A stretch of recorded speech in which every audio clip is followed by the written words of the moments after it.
tutorial, I'm going to show you how to make a simple quesadilla. I'll show you how to make the tortilla, the salsa, the filling, and everything that you need for your quesadilla. Let's get started. For the flatbread or the flour tortillas, you need 4 cups all-purpose flour, 1 teaspoon of salt, 2 teaspoons baking powder, 3 tablespoons olive oil, 1.5 to 1 2/3 cups of warm water. For the easy tomato salsa, you need 1.5 to 2 cups of fresh tomatoes. You remove the seeds and you dice it. 2 tablespoons of sugar, 2 tablespoons of calamansi or lemon juice, 2 tablespoons of chopped cilantro or yansui, 2 teaspoons of chopped garlic, 1/4 cup of chopped onions. You can use white or red. 1/4 teaspoon of salt, 1/4 cup of chopped bell peppers, red or green or both, 1/4 teaspoon white pepper, 2 small hot chili chopped. It's optional if you want it spicy or not. For the sour cream, you can buy ready-made sour cream, but I usually make my own. I use 1 cup all-purpose cream and 2 tablespoons lemon or calamansi or vinegar. For the filling today, I chose to use boiled chicken, and I'm going also to try Pure Foods chicken tapa. However, you can also use roast beef or whatever leftover tuna, whatever cooked meat that you have. And then we're going to use quick melt, cheddar, and mozzarella cheese. You put together flour, salt, baking powder, mix them together. Then you add olive oil or regular cooking oil, or you can use shortening. And then we will add in warm water. Water is variable. Sometimes you need more, sometimes you need less. So don't add all of it at one time.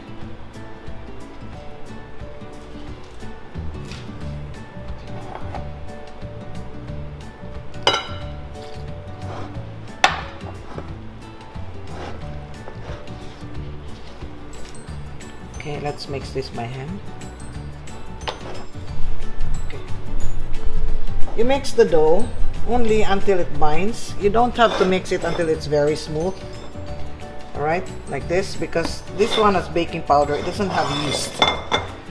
So what we're going to do next is I'm going to divide this.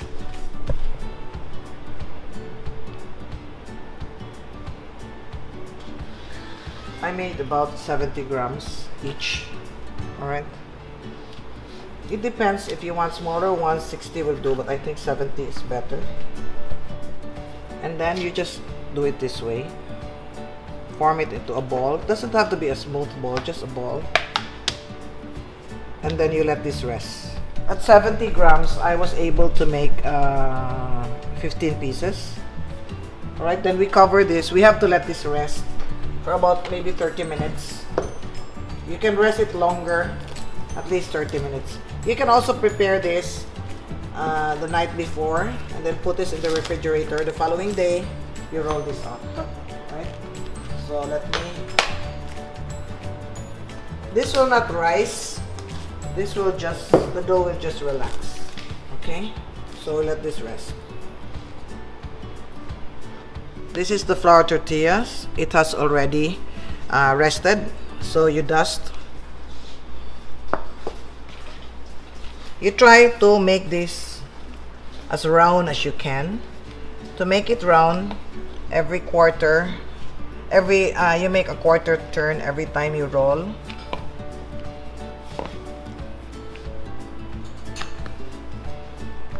Okay. If it sticks, then you put more flour.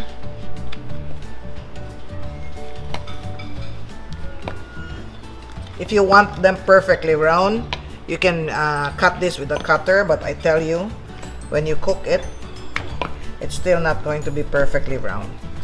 From a 70 gram dough, you can make about 8 inches the tortilla. Alright, let's cook this. Alright, let's make our tortilla. You put it in a hot pan without any oil.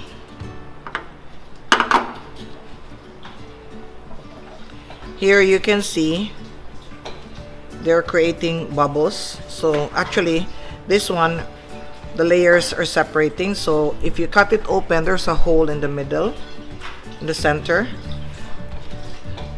This is because of the warm water that you use.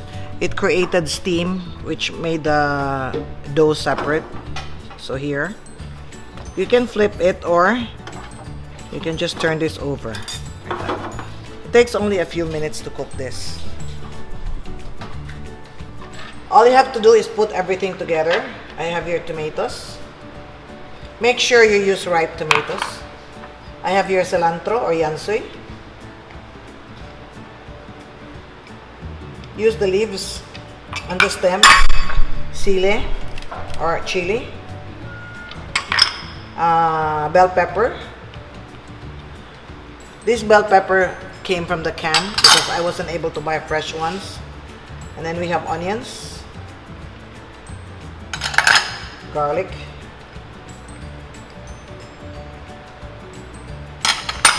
lemon or calamansi juice, salt, pepper, sugar, 1 to 2 tablespoons. Okay, this is 1 tablespoon. Okay, this is your homemade salsa. So very easy. You let it sit for about 1 to 2 hours to allow the flavors to blend. Okay, for the sour cream, you mix together lemon juice with the cream. Okay, so you have your sour cream ready. Here we're cooking our Pure Foods chicken tapa. Okay, of course use this for breakfast, but I was thinking I'll put this in the quesadilla today. I'll mix together all our cheeses. This is mozzarella cheese. This is cheddar cheese. And we have quick melt cheese. Okay, the reason I use 3 kinds of cheeses because I want to get the flavor and the texture. Remember I told you in previous classes, for cheese you should have a soft cheese for texture and a hard cheese for flavor. Okay, we mix this together. Okay, this is the one that I bought in the supermarket, the ready-made tortilla wrapper. They come in different flavors. I wanted the plain, but today I was only able to buy spinach, but it's okay. Spinach is fine. Okay, we will make the traditional tortillas. So we have here, I usually start with sour cream. Then I put some chicken. I'll show you 2 ways, huh? Chicken. You know, kids like this. So what I would do before is I would prepare this ahead of time, and then I freeze them, put them in zipper bags, and then cook them when the kids want to have snacks. Then this is the salsa. Okay, and then I put cheese. You need to put cheese so that this will stick. Okay, so don't scrimp on the cheese.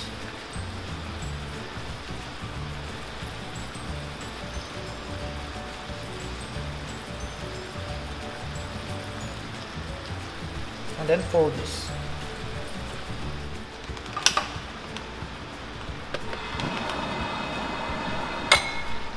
Chicken.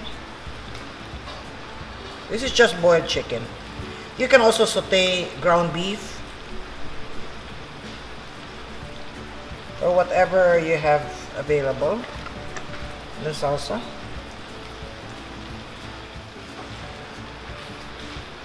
Okay, make sure, as I said, you have enough cheese so it will seal. Otherwise they will not stick together. Okay, I'll just cook 2 at a time. No oil, okay? Just heat the pan. By the way, if you want to make your own tortilla, you follow the instructions that I gave you earlier in the tutorial. Okay? You divide this into 4 like this. Okay? 1/4 we put sour cream. We put salsa.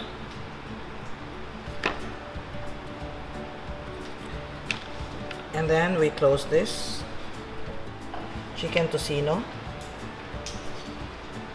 We put a little cheese just so they stick. And then we fold this. And then put some more cheese here. Okay. And then close this. If you have a panini press, you can put this in the panini press.